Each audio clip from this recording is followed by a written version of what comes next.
makasih Ustaz. Temanya cukup unik. Saya yakin dengan mungkin permasalahan yang kita sepakat kenapa saya melihat fenomena yang terjadi yang bergejala pada orang Riri itu di mana kalau mendapatkan nikmat sebenarnya luar biasa, tapi kalau mendapatkan musibah, mendapatkan kesulitan, susah, bersedihnya luar biasa. Bukan berarti tidak boleh bersedih, namun jangan sampai terlalu bersedih. Karena terlalu bersedih, terlalu susah dengan keadaan, sampai beberapa waktu yang lalu kita mendengar kabar ada saudara kita muslim yang memilih mengakhiri hidup dengan gantung diri. Ini harus menjadi pelajaran bagi kita semua. Solusi hidup itu pasti ada. Jangan sampai kita mencari jalan pintas untuk menyelesaikan persoalan yang sedang kita hadapi. Setiap orang pasti punya masalah, namun tidak semua orang bisa menerimanya dengan mudah. Ada yang bisa menerima dengan mudah, ada kalanya tidak bisa menerima. Ada kalanya yang bisa menyikapi dan ada kalanya yang tidak bisa menyikapi. Saya berharap jenengan-jenengan yang ikut pengajian tentunya memiliki pandangan yang luas, memiliki pandangan yang jauh ke depan dibandingkan daripada mereka-mereka yang tidak ikut pengajian. Masuk kula niku kudu enek bedane nggih. Sing melok pengajian Al-Hasanah harus ndak melok kudu enek bedane. Lek enek bedane sampean niku mek di olok-olok tok. Salam le pengajian, oleh opo? Tidak ya padha ae. Niku lho. Ini harus kita jawab bukan dengan kata-kata, namun dengan perbuatan nyata. Bahwa kita memang punya ilmu, kita mendapatkan siraman rohani yang bermanfaat bagi kehidupan kita. Menjadi orang yang selalu siap menghadapi situasi dan kondisi bagaimanapun. Namanya orang hidup di dunia tidak mungkin lepas dari susah dan senang. Betul apa tidak? Isto sapa mawon masih sugih kaya apa? Pasti ada masalah yang dihadapi. Akhirnya orang Jawa bilang itu urip kan sawang sinawang. Sawang sinawang. Lek cara sawangane wong liya penak, tapi sing nglamoni, sing ngalami belum tentu. Makanya kita lebih fokus kepada kehidupan kita masing-masing, bukan disibukkan dengan melihat kehidupan orang lain. Kalau kita fokus dengan kehidupan kita, insya Allah sedikit nikmat yang diberikan Allah bisa kita syukuri. Tapi kalau kita sibuk dengan melihat kehidupan orang, kita selalu merasa kurang dan akan senantiasa bersedih setiap sekecil apapun kesulitan yang dihadapi. Jangankan besar, kecil aja akan bersedih. Karena yang kita lihat orang lain yang hidupnya lebih mudah daripada kita. Wong niku luwih seneng nyawang sak nure dibandingne karo nyawang sak ngisore. Nggih. Panjenengan ngoten mboten? Nggih. Ngoten ya. Alhamdulillah. Ini ki wong sing ndak tau ngaji, biasane ngoten, sing kene ngaji mboten. Allah Subhanahu wa taala menciptakan hidup di dunia ya seperti ini. Ungkapannya dunia darun nasobin wa darun ta'abin wa nasobin. Dunia itu tempatnya susah, tempatnya kesulitan. Pokoknya jenenge ning donya mengalami kesulitan itu hal yang biasa, bukan sesuatu yang aneh. Karena kita akan mendapatkan nikmat besar ketika masuk surga. Maksudnya gen enek bedane antara ning donya karo ning swarga. Lah urip ning donya mesti penake, ning swarga niku ndak rumangsa penak. Kenapa? Karena perbandingannya ndak ada. Dibuat ndak enak biar orang merasakan nikmat yang besar ketika nanti di surga. Memang penak tenan ning swarga. Soale biyen ning donya masih yo penak uripe tetep enek kurangi, tetep enek masalahe. Karena dunia bukan tempat segala-galanya. Dunia bukan sebagai tempat kita mendapatkan nikmat yang sungguhnya, tempat balasan yang sungguhnya. Tempat balasan yang sungguhnya adalah surganya Allah Subhanahu wa taala. Maka bagi seorang yang beriman harus siap menghadapi situasi dan kondisi bagaimanapun. Bukan masalahnya yang kita masalahkan, tapi kitanya yang bisa atau tidak dalam menghadapinya. Jangan salahkan masalah, karena itu bagian dari hidup. Tidak bisa kita lari dari masalah. Pokoknya guyang-guyung itu tahu. Urip itu kan enek bengi, enek awan. Lek wis wayahe malam, bagaimanapun juga siang akan berganti dengan malam. Tapi jangan dianggap selamanya akan ada malam. Pasti ada malam, ada siang. Habis gelap terbitlah terang. Pasti niku kewayah bengi nggih turu roruh teko esuk kan ngoten. Berarti kita sedang mengalami kesulitan, kesusahan, ya dinikmati ngoten. Tidak usah kita persoalkan panjang lebar, dan insya Allah pada saatnya nanti akan datang kemudahan. Inna ma'al usri yusran, inna ma'al usri yusra. Sesungguhnya bersama dengan kesulitan itu ada kemudahan. Sesungguhnya bersama dengan kesulitan ada kemudahan. Kalau kita belajar ilmu balaghah, ini kan pernah belajar ilmu balaghah, ilmu sastra Arab. Kalau di pondok itu diajarkan ilmu sastra Arab. Itu ada kata al-usru 2 kali, yusrun 2 kali. Isim ma'rifat ketika diulang, maka isim ma'rifat yang kedua itu yang dimaksud isim ma'rifat yang pertama. Tapi ketika isim nakirah diulang, isim nakirah yang kedua berbeda dengan isim nakirah yang pertama. Di situ isim ma'rifatnya pada kata al-usru yang artinya susah, sulit. Berarti kesulitan satu, dan yusrun itu isim nakirah artinya kemudahan. Kesulitan satu itu banyak kemudahan. Sesungguhnya bersama dengan kesulitan ada kemudahan. Kemudian Allah mengulang lagi, sesungguhnya bersama dengan kesulitan ada kemudahan. Kesulitannya satu, kemudahannya itu ada 2, bahkan lebih daripada 2. Setiap masalah banyak solusinya. Seperti itu yang dimaksud. Kalau kita paham tentang bagaimana Allah dalam menciptakan kehidupan ini dan juga memberikan solusi dalam kehidupan ini, kita tidak akan susah dalam menghadapinya.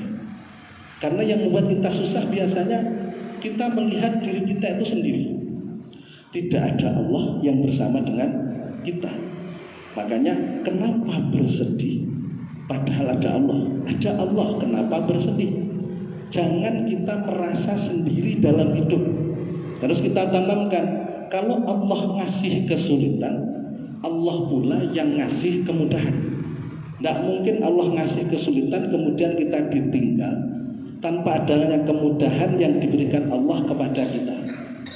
Pertanyaannya, bagaimana Allah memberikan kemudahan atas setiap kesulitan yang kita hadapi? Jawabannya, biar Allah memberikan kemudahan, kita harus nurut, taat, manut sama Allah Subhanahu wa ta'ala. Hanya itu yang diinginkan Allah. Karena Allah sampaikan, Allah itu menciptakan kita dengan satu tujuan. Ada satu maksud. Pertanyaannya, maksud yang diinginkan Allah dari kita sudah kita penuhi apa belum? Allah sampaikan dalam surat Al-Zariyat ayat 46, wa ma khalaqtul jinna wal insa illa liya'budun. Bahkan seringkali saya sampaikan, ayat ini jangan dilupakan. Kalau perlu ditulis yang besar di rumah masing-masing, biar ingat tujuan hidup. Ada orang itu lupa tujuannya hidup apa, sehingga waktunya hanya habis untuk bekerja dan bekerja. Cari dunia dan dunia. Belum sempat mencari bekal akhirat sudah meninggal dunia. Tujuan hidup belum dilakukan, sudah keduluan mati. Terus apa yang terjadi? Tentunya seperti yang disampaikan Allah, barang siapa yang membawa bekal dia yang selamat, barang siapa yang tidak membawa bekal pasti akan celaka. Man dakhalal qabra bila zadin faka'annama raqibal bahra bila safinatin, kata Sayyidina Abu Bakar As-Siddiq. Orang yang masuk kubur tanpa adanya bekal itu seperti orang yang menyeberang lautan tanpa adanya kapal. Jenengan bisa membayangkan kalau jenengan dari Bali ke Lombok, Padang Bayi ke Lombok, yang rumahnya Lombok ada nggih? Nggih. Jenengan nggih ada nggih. Jenengan tanpa kapal bisa ndak sampai Lombok? Kan ndak bisa kan? Pasti tenggelam, pasti celaka. Ndak yang jauh dari Gilimanuk ke Ketapang, ora terlalu jauh kayak neng Lombok. Kira-kira tanpa kapal bisa ndak? Ndak bisa. Ya seperti itulah gambaran hidup. Kalau kita ndak punya bekal, kita tentunya akan celaka. Sehingga kalau kita ingin selamat harus mencari bekal. Bekalnya apa? Memenuhi perintah Allah Subhanahu wa taala. Tidaklah aku ciptakan jin dan manusia kecuali untuk beribadah kepadaku. Ini yang harus kita lakukan. Urip niku ndak usah sing reno-reno, ora usah sing macem-macem.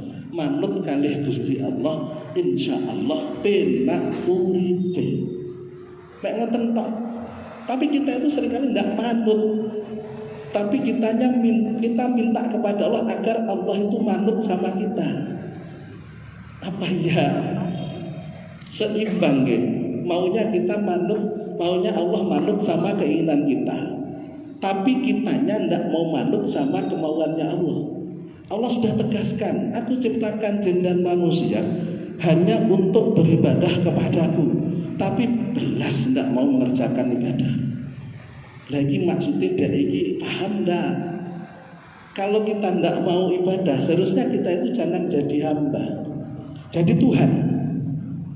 Karena kalau jadi Tuhan, kita tidak diperintahkan Allah, betul. Kalau kita jadi hamba, ya semestinya harus mengikuti perintah tuannya atau Tuhannya kan. Jenengan buruh sama orang, kemudian jenengan tidak mau mengikuti perintahnya orang tersebut. Kira-kira gimana orang yang diburuhi? Nggak dipecat kan? Kalau tidak mau disuruh sama bosnya, ya jadilah bos. Jadi bos baru tidak akan disuruh-suruh. Kalau tidak mau disuruh sama Allah, ya jadilah Tuhan.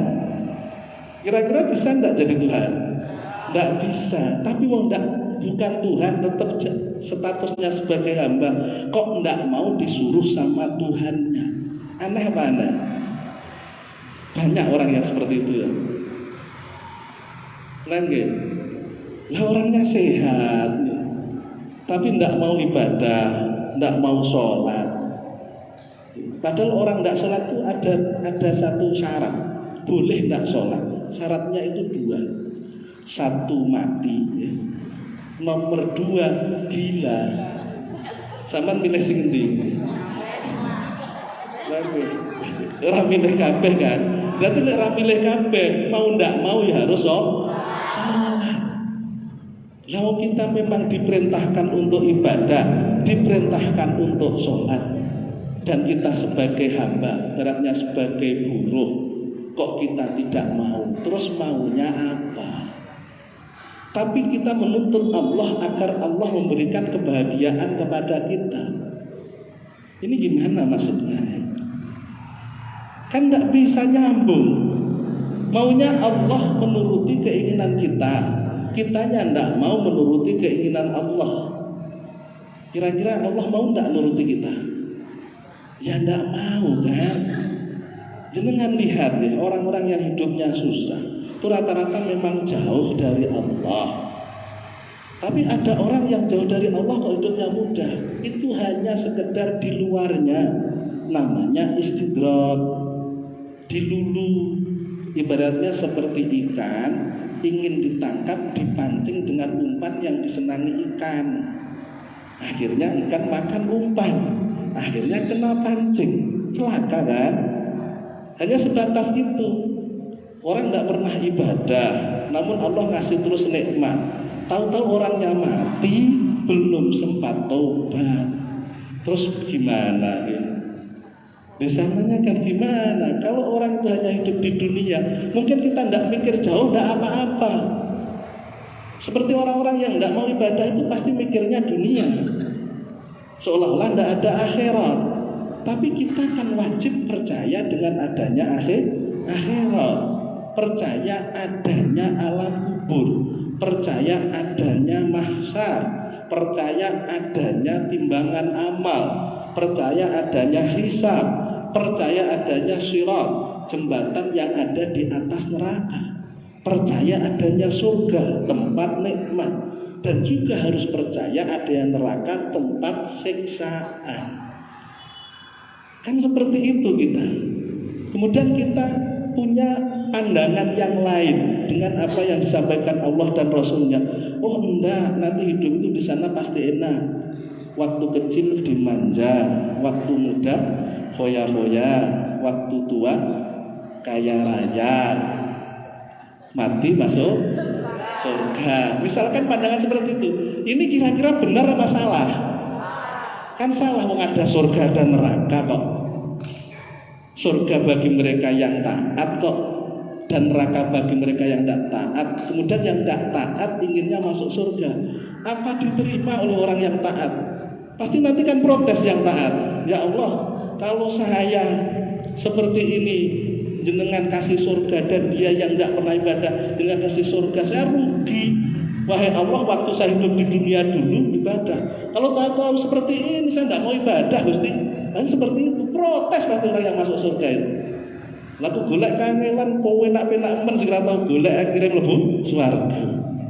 Dan Allah pasti memikirkan itu. Allah tidak ingin diprotes oleh hambanya. Akhirnya yang mereka berbuat maksiat, ya tempatnya sendiri. Mereka yang taat, kangelan, harus sholat, bangun pagi. Waktu repot harus sholat juga. Waktu punya harta banyak harus zakat. Waktu puasa apalagi harus puasa nih, berarti Ramadan. Lah wong sing keluwen ora mangan. Mlebu swarga mosok sing ra keluwen muangan tamtem-tamtem. Sak karepe dhewe ngrokok gledas-gledis. Lah ora nang swarga. Lah piye Gusti jenengan kan ngono to. Kita logikakan saja nih, pasti balasan itu diberikan oleh Allah, kecuali mereka bertobat. Terus belum mati dia bertobat, ya Allah saya banyak dosanya, saya bertobat, Allah mengampuni, ya tidak jadi masalah. Tapi kalau tidak bertobat, tentunya akan diberi balasan oleh Allah Subhanahu wa Ta'ala. Jadi kita percaya yang seperti itu. Disinilah yang membuat kita harus menahan diri sementara untuk menjadi orang yang taat sampai kita mati. Kalau sudah mati ya sudah berhenti, istirahat kan. Kalau matinya nanti, ada yang sudah siap? Belum ada ya. Tapi tidak siap biasanya ya. Harus siap ya. Tidak, ada 1 minggu yang lalu di kampung Jawa, sholat asar, penjual sate. Setelah selesai sholat langsung meninggal dunia di Masjid Baitur Rahmah. Sebenarnya tidak ngira gitu, mungkin tidak menyangka. Takutnya siap, oh tidak siap, pasti tidak siap. Tahu-tahu memang dipanggil menghadap pada Allah. Tetangga saya baru makan keringetan, kipasan. Setelah kipasan dulu mati. Coba bayangkan, terus dipikir kok so, iya ya penyebabnya gitu. Namun yang terjadi memang seperti itu. Kita seringkali dikagetkan kisah-kisah orang yang mendadak menghadap pada Allah, seperti kecelakaan di tol kemarin. Orangnya kan sehat semua, naik mobil tidak ada yang sakit, namun Allah berkehendak akhirnya harus dipanggil menghadap pada Allah Subhanahu wa Ta'ala. Kalau orang lain mengalami hal yang semacam itu, kita pun bisa mengalami hal yang sama. Jangan kita menganggap kita mati terlebih dahulu sakit baru mati, dan baru mati ketika misalkan kita sudah tua. Tidak ada ketentuan seperti itu. Banyak orang yang sakit menjadi sembuh, yang sehat menjadi sakit, yang sehat mati, yang sakit sehat misalkan, yang sakit tidak mati. Itu banyak. Memang hidup itu seperti itu. Allah menetapkan kita seperti apa, itu kan rahasia Allah. Kita tidak tahu sama sekali. Makanya kita tidak perlu kemudian menganggap oh hidup saya pasti lama. Tidak bisa. Maka kata Imam Ghazali, mahwa atin qarib wal baqit malaysa biatin. Apa yang pasti datangnya itu harus kita anggap dekat. Yang jauh itu sesuatu yang tidak akan datang. Kematian itu pasti datangnya. Maka harus kita anggap dekat. Karena kita anggap dekat, persiapan terus kita lakukan. Siapa tahu sewaktu-waktu bisnya berangkat, kita sudah ada persiapan sehingga tinggal berangkat. Ayo berangkat, akhirnya kan kita sudah siap. Artinya begini, bagaimana kita andaikan hari ini dipanggil menghadap pada Allah, kita itu sudah punya bekal ibadah, amal solih, hatinya baik, dan kita memungkinkan kita akan selamat. Allah alam, Allah yang tahu selamat dan tidaknya. Namun kita sudah punya prediksi, karena kita menjadi orang yang benar-benar melakukan kebaikan.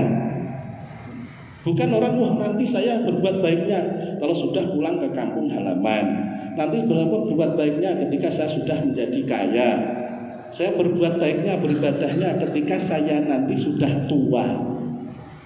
Ambulan loh setiap hari bertambah, berarti kebutuhan ambulan itu semakin meningkat.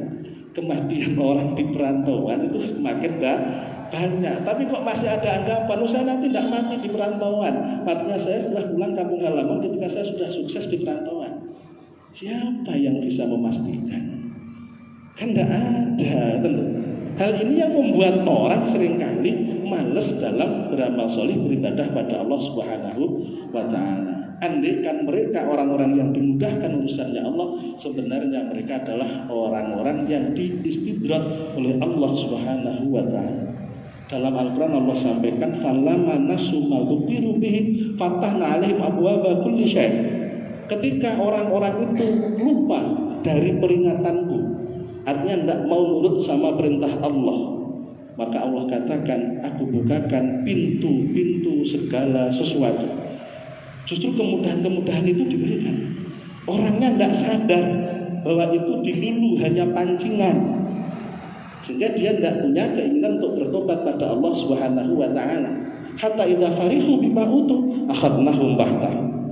Di saat dia sudah senang-senang dengan nikmat yang diberikan Allah padanya, Allah ambil nikmat itu, tiba-tiba hilang semuanya.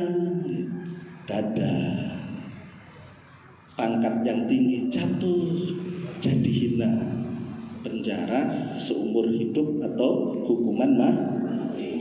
Pangkat tinggi jenderal bintang 2, lagi itu kalau dipikirkan kan tidak mungkin menjadi orang yang hina, pangkatnya jatuh sampai ke bawah. Lebih mulia petani, lebih mulia buruh daripada dia, walaupun asalnya pangkatnya tinggi.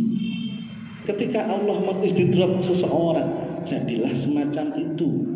Tapi kalau orang itu sadar, ini nikmat harus saya syukuri, tidak boleh saya kufuri, Allah tambahkan, sehingga tidak akan dijatuhkan oleh Allah.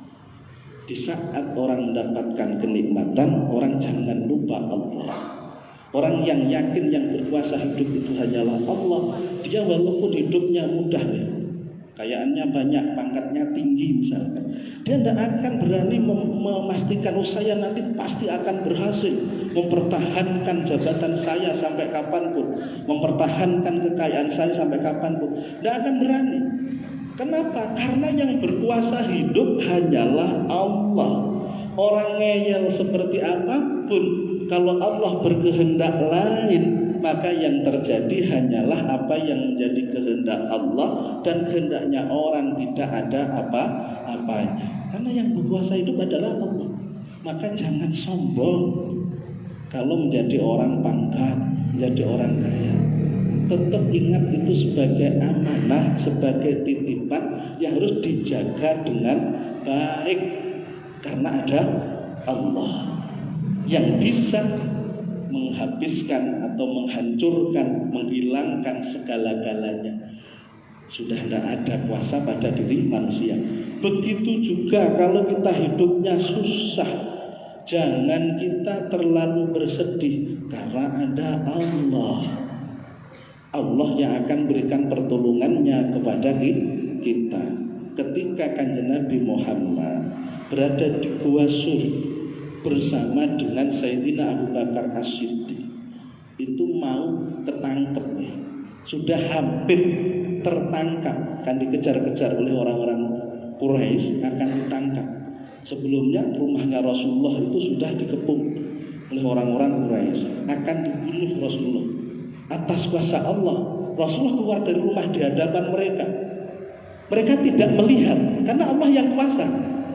Lewat di hadapan mereka tidak tahu mereka bahwa Rasulullah keluar. Yang dilihat di kamar ada orang.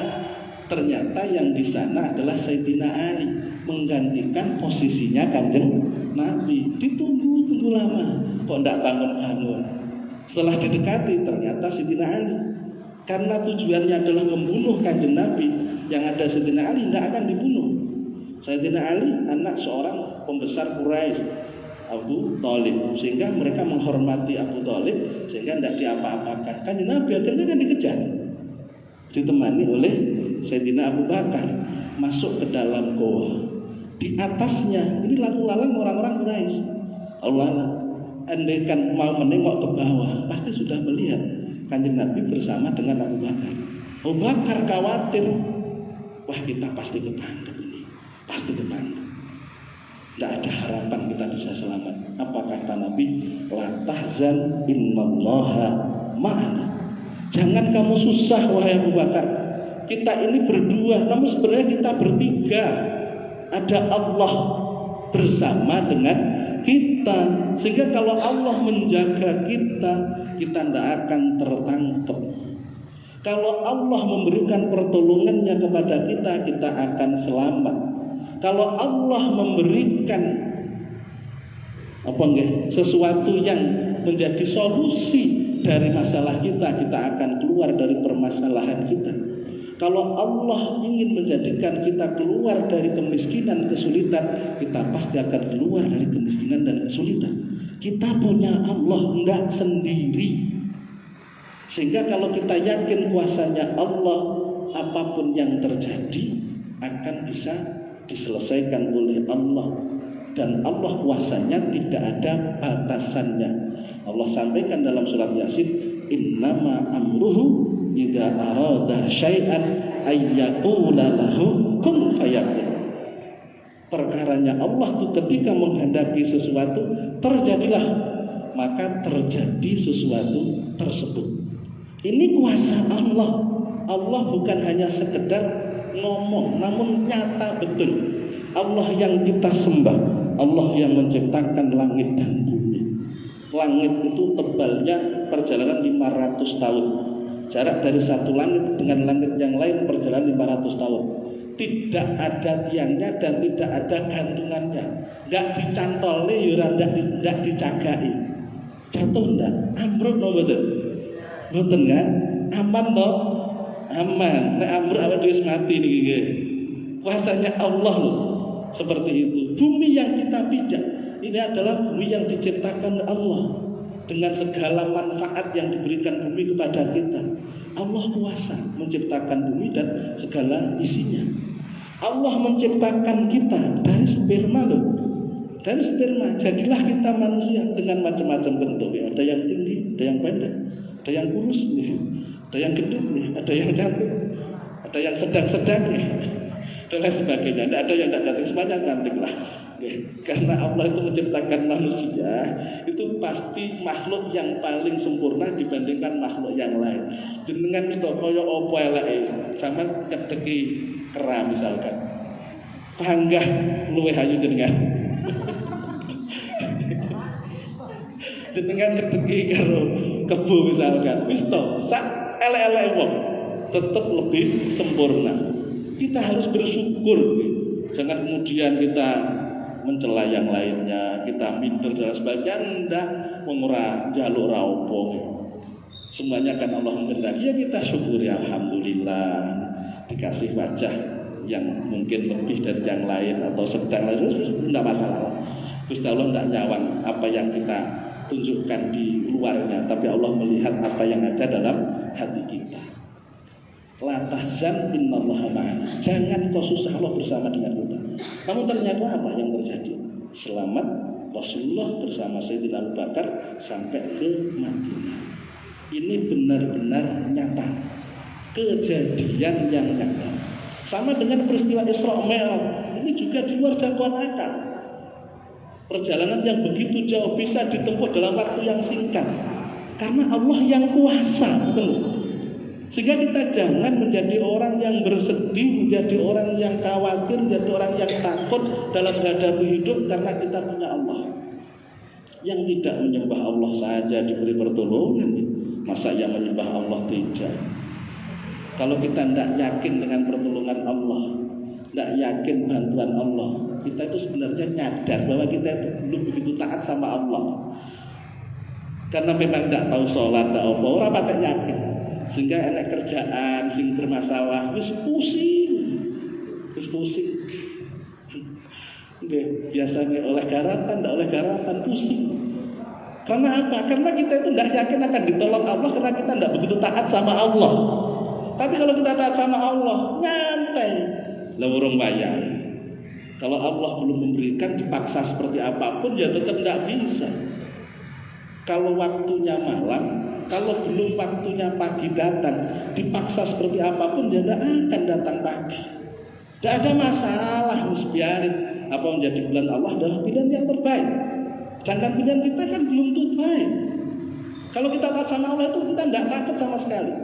Bahkan ada yang membayangkan, menggambarkan seperti ini.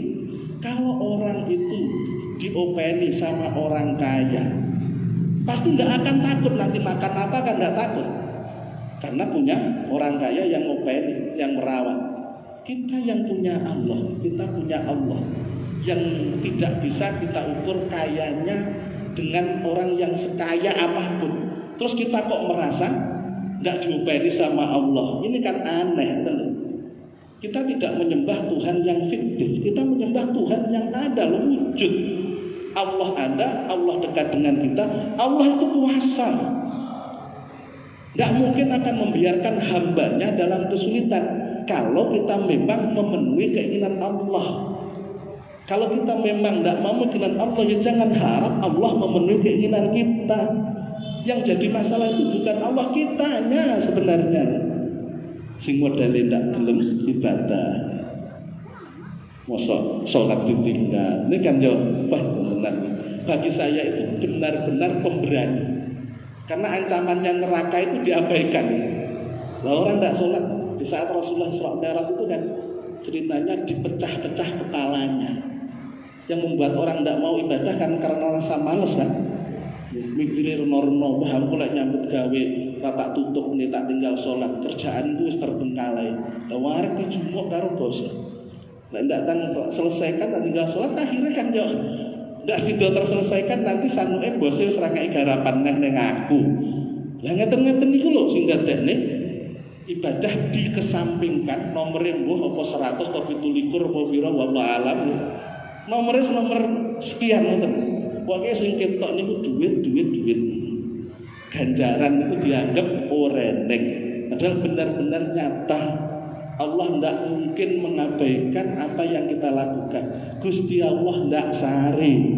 Allah melihat, Allah mendengar, Allah mencatat, dan Allah pun akan berikan balasannya. Sampai Allah sampaikan dalam Al-Quran, wasta'inu bis-sabri was-sholah. Mintalah berdoa kita semua dengan sabar dan sholat. Berarti akar masalah dalam kehidupan ini, wonge gampang ngersulo dengan keadaan yora patek gelem ibadah, tak patek gelem sholat. Ini akar masalahnya. Ustaz apa malam? Jenengan teliti wong-wongan. Mesti rata-rata niku sholat itu diabaikan. Sampai sehingga saya sampaikan begini. Sebenarnya kalau jenengan dapat balasan yang berupa kesulitan hidup, uripe wangel ngoten niku. Itu tidak seberapa yang diberikan Allah. Sing menakutkan apa? Kalau kita mati dalam keadaan su'ul khotimah, tidak membawa iman, itu yang kita takutkan. Kenapa kok takut? Ancamannya masuk neraka selamanya, tidak bisa masuk surga sama sekali. Gara-gara tidak mau mengerjakan sholat, hanya tinggi mainan HP. Mainan HP kan kuat nih, berjam-jam. Waktu sholat pun tidak ada karena sibuk dengan main HP-nya. Mek ngebot niku lho. Terus awake mati suul khotimah ndak nggawa iman selawase teng neraka. Apa ndak rugi? Nggih. Kalau hanya diberi balasan di dunia berupa kesulitan hidup, mungkin itu tidak seberapa, karena kalau kita sudah mati itu berakhir. Tapi kalau balasannya kita kehilangan iman di akhir hayat, tidak memiliki keimanan, berarti mati su'ul khotimah, masuk neraka selawase. Apa ndak getun? Nggih. Jajal dipaksa sithik. Nggih. Tapi kalau yakin kabeh niki salat. Tapi bojone kanca kula iki ndak salat masalah kan. Bojone kanca kula niku wedok, kanca kula lanang. Ndak salat kan. Nek jenengan pasti salat ya. Artinya apa? Yang meninggalkan sesuatu saya yakin bukan hanya laki-laki. Perempuan pun ada yang meninggalkan sholat. Tapi lek wong wedok lan ninggalke sholat niku pundel tenan. Karo malaikat ndak wedi. Padahal karo demit ae wedi.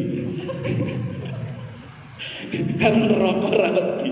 Karo bojone lho wedi. Allahu Akbar. Kita punya Allah, jangan bersedih. Kaifa akhaful faqra wa ana abdul khani. Kenapa aku takut miskin? Aku punya Tuhan yang kaya. Saya sampaikan seringkali seperti ini. Ini bukan hanya menyenangkan, tapi ini benar-benar kenyataan. Benar-benar kenyataan. Sampai dalam hikam ini Bunda Athaillah sampaikan begini. Bahasanya itu, tidaklah kalian semua mata jiduhul kulub minal humum wal ahzan li ajli mamuniat min wujudil iyah. Tidaklah hati itu merasa susah, merasa bersedih, kecuali karena hati itu tidak memandang Allah Subhanahu wa ta'ala, tidak melihat ada Allah, tidak melihat kuasanya Allah, seolah-olah hanya ada suami, seolah hanya ada diri kita. Suaminya sudah tidak kerja, susah, pusing. Saya sendiri tidak bisa kerja, nanti anak makan apa, saya makan apa, susah. Perhatian suami wis berkurang nih. Saya kira-kira gitu, wallah alam curhat sama suaminya temennya. Wah, akhirnya kasusnya panjang. Kalau ada Allah tidak, sudah kita hanya diuji oleh Allah ini sementara. Yakin bahwa kalau kita termasuk orang yang taat, seberat apapun ujian yang diberikan, Allah pasti memberikan kemampuan pada kita. Akhirnya seperti itu istrinya, bukan kemudian susah, pusing, penghasilan suami saya kecil. Nanti saya gimana? Hidupnya susah. Kalau seperti itu kita tidak melihat Allah. Kalau kita melihat Allah yang memberikan nafkah sebenarnya adalah Allah. Suami hanya perantara. Andaikan suami tidak beri kekuatan, oleh Allah memberikan nafkah, Allah kasih jalan yang lain. Mungkin kita punya kemampuan untuk usaha sendiri sehingga kita mampu untuk menyelesaikan urusan dalam keluarga. Pokoknya ada jalan, pokoknya tidak ada jalan tertutup. Jangan sampai kita kemudian punya pikiran-pikiran yang negatif, frustasi, sampai kita mengakhiri hidup ya, dengan gantung diri dan lain sebagainya. Naudzubillah min dzalik. Kita punya Allah, jangan bersedih.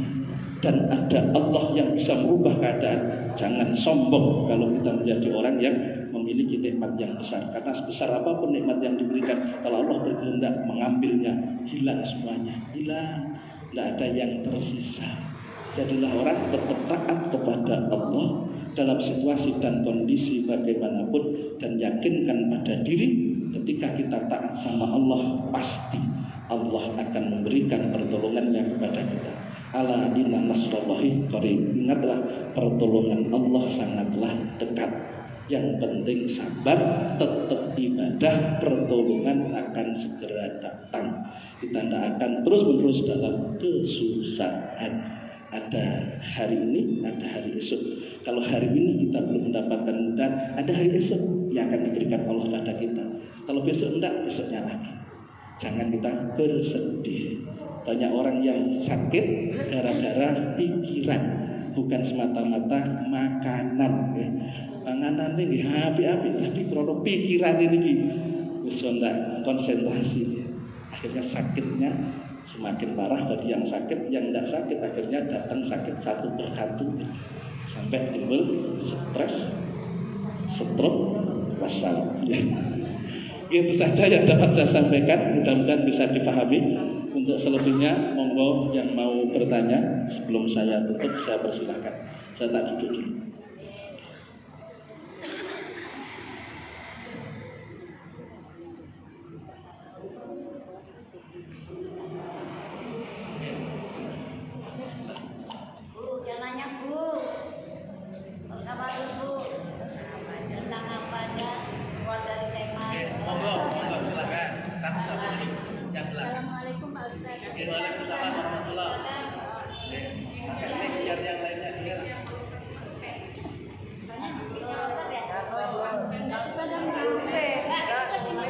tanya katanya.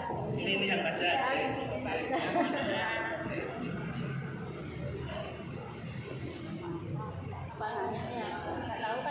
Oke, silahkan bertanya. Mau bertanya satu jalan. Gini Pak Ustadz ya, saya kan pernah mendengar katanya baik di mata manusia itu belum tentu baik di mata Allah. Mohon penjelasannya ya. Wassalamualaikum warahmatullahi wabarakatuh. Ya memang iya, baik di mata manusia belum tentu baik di mata Allah. Kenapa? Karena Allah itu yang dilihat apa yang ada di hati kita, sedangkan manusia yang dilihat apa yang kita tampilkan di hadapan mereka. Dengan bersedekah niatnya untuk orang, pasti orang menganggap jenengan orang baik. Tapi Allah melihat jenengan pasti orang tidak baik, karena niatnya bukan untuk Allah, hanya untuk manusia. Riya namanya. Padahal kita harus ikhlas dalam melakukan apapun. Maka seringkali saya sampaikan begini, kalau kita menjadi orang baik, jangan hanya baik di luarnya saja, baiklah luar dalam. Apalagi kalau kita punya hati yang baik, walaupun fisik kita tidak baik, akan terlihat cantik dari dalam. Kecantikan yang ada di luar itu tidak ada apa-apanya dibandingkan dengan kecantikan yang keluar dari dalam hati, karena akan menunjukkan aura yang sangat luar biasa. Jadi Allah melihat hati kita, maka kita jangan hanya sekedar memperbaiki zahir kita. Nah, dalam hadis Rasul sampaikan, innallaha la yanzuru ila suwarikum wa la ila amwalikum walakin yanzuru ila qulubikum. Sungguhnya Allah tidak melihat apa yang kalian tampilkan dan harta benda yang kalian miliki, tapi Allah melihat apa yang ada dalam hati kalian. Kalau hati baik, Allah melihatnya baik. Kalau hati tidak baik, walaupun penampilannya baik, Allah melihatnya tidak baik. Walaupun orang melihatnya baik. Oke, seperti itu, sama-sama. Dengan Assalamualaikum Pak Ustadz, mau bertanya gimana itu tentang orang pikun tuh Pak Ustadz? Apa dia tetap wajib sholat ya Pak Ustadz? Kadang kita suruh dia bilang sudah padahal belum loh Pak Ustadz. Assalamualaikum warahmatullahi wabarakatuh. Waalaikumsalam warahmatullahi wabarakatuh. Seperti tadi yang saya sampaikan, orang itu tidak perlu sholat kalau ada dua hal. Satu, orang itu mati. Yang kedua, orang itu gila. Orang pikun itu orang yang hilang akalnya, sama dengan orang gila. Akalnya tidak normal. Akalnya itu tidak sehat. Yang wajib sholat itu atilun balihun, orang yang balik yang masih memiliki akal sehat. Ketika akal sudah tidak sehat, tidak normal, apa itu gila, ikut dan lain sebagainya, sudah tidak berkewajiban sholat. Karena kalau sudah tidak wajib, dia tidak ada yang perlu menggantikan, karena sholat itu kewajiban pribadi masing-masing. Kalau sudah tidak wajib, tidak perlu dilakukan. Seperti itu. Yang perlu kita ketahui bagaimana caranya agar kita terhindar dari itu. Akhir-akhir ini banyak orang yang sebenarnya usianya masih muda, tapi sudah kena penyakit pikun, dan penyakit itu tidak ada obatnya, tapi bisa dicegah, bisa diantisipasi dengan cara apa? Banyak-banyak membaca Al-Quran.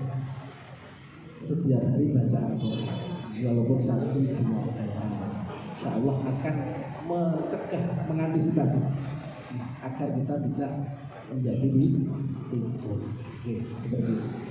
Tidak wajib sholat, tidak wajib puasa. Jadi tidak ada kewajiban menjalankan agama, karena yang wajib agama adalah mukallaf. Mukallaf itu apa? Orang balik yang berakal. Kalau belum balik berakal, anak yang belum balik tidak wajib mengerjakan ibadah. Anak kok mati belum balik masuk surga, walaupun tidak pernah sholat. Tapi jangan kita itu meremehkan ibadah bagi anak-anak, karena kalau tidak dilatih kok nunggunya balik. Jadi kan punya prinsip wanda orang wajib baik, terus buahnya bocah itu turu sakar-karpe, tidak perlu digugah, rakyat rapopo, tidak orang wajib. Nanti setelah dia balik, kebiasaan itu akan terbawa, pasti nih, ya, pasti. Karena ini banyak bukti. Sampai dua anak limo, memang tidak tangis subuh. Gara-gara cilik aneh tidak tahu dibuka tangis subuh. Assalamualaikum warahmatullahi wabarakatuh. Ini masalah puasa Ustaz. Jadi Ustaz, seandainya kita punya utang puasa, belum bayar, kita lupa sampai di akhir ujung bulan Saban kita baru ingat sampai mau nyambung. Apakah boleh kita membayar utang seperti itu? Jawabannya boleh. Ba'da nisfu Sa'ban itu diharamkan puasa kalau kita memulai puasa sunnah. Kalau kita mau puasa sunnah itu harus kita mulai sebelumnya nisfu Sa'ban, sehingga kita lanjut sampai nisfu Sa'ban. Kalau tahu-tahu memulai setelah nisfu Sa'ban hukumnya haram. Qadha puasa bukan bayar puasa sunnah, tapi puasa wajib, sehingga bisa dilakukan walaupun ba'da nisfu Sa'ban, bahkan sudah di akhir-akhir Sa'ban nyambung dengan Ramadan. Kok sampai tidak dikodok sampai datang Ramadan lagi, wajib membayar denda selain wajib puasa. 1 tahun kelewatan mendapatkan denda 1 mud 6 on. 10 tahun yang lalu sampai sekarang belum dikodok, 1 hari tetap 1 hari, namun harus 10 mud untuk per hari. Berarti berapa kalau 1 bulan? Untuk 10 tahun, ya 9 tahun. Wong mulainya puasa dari tahun kemarin. Ya Allah, gak seperti itu boleh saja. Kalau kita puasa nisfu di pertengahan, boleh apa enggak? Puasa sunnah biasanya 15 nanti kita kan menjelaskan kita boleh nggak puasa? Yang nggak boleh itu ba'da nisfu Sa'ban, setelahnya tanggal 15 Sa'ban. Kalau di tanggal 15-nya ya. Seperti itu. Terima kasih Ustaz. Assalamualaikum warahmatullahi wabarakatuh. Assalamualaikum warahmatullahi wabarakatuh. Maaf Ustaz, keluar tema. Saya mau nanya, kalau kita sedekah sama non muslim gimana tuh Ustaz? Nah itu aja. Jawabannya boleh, asalkan kita tahu bukan untuk kepentingan maksiat. Orang non muslim yang hidupnya susah untuk makan sehari-hari, kita sedekah, ini sangat dianjurkan sekali. Jangankan manusia, binatang pun kita tidak boleh membiarkan dia kelaparan. Orang yang masuk surga ngasih anjing, minum anjing, dia masuk surga, padahal dia seorang pelaku. Itu gara-gara ngasih air selain manusia, apalagi kalau manusia, kecuali kalau digunakan untuk maksiat. Belajar ini untuk hal yang sifatnya maksiat. Kalau hanya untuk kebutuhan sehari-hari, tetap harus kita, tidak boleh kita biarkan mereka dalam keadaan susah. Tetap dapat pahala. Assalamualaikum warahmatullahi wabarakatuh. Masih ada? Monggo.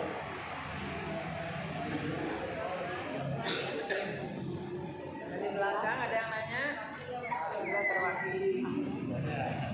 Sudah kayaknya kok. Sudah ada? Sudah paham semua ya. Alhamdulillah. Alhamdulillah semua. Oke, kalau tidak ada saya tutup ya. Mudah-mudahan pertemuan ini diridhoi Allah Subhanahu wa taala dan kita mendapatkan ilmu yang manfaat, barokah di dunia wal akhirat. Al-Fatihah.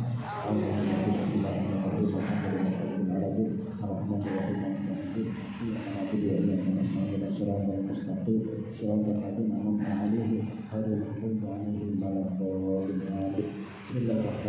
Alhamdulillahirabbil alamin.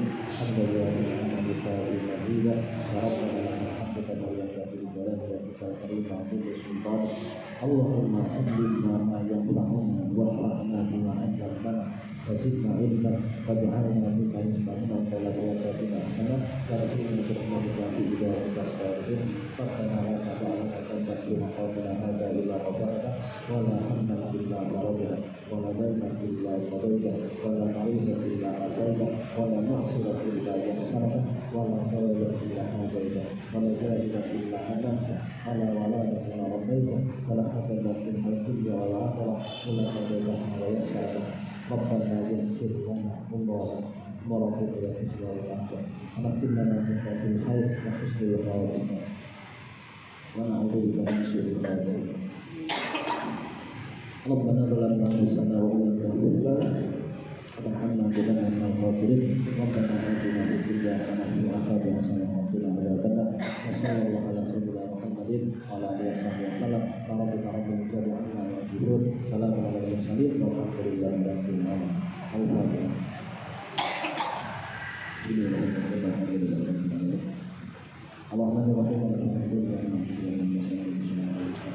Allahumma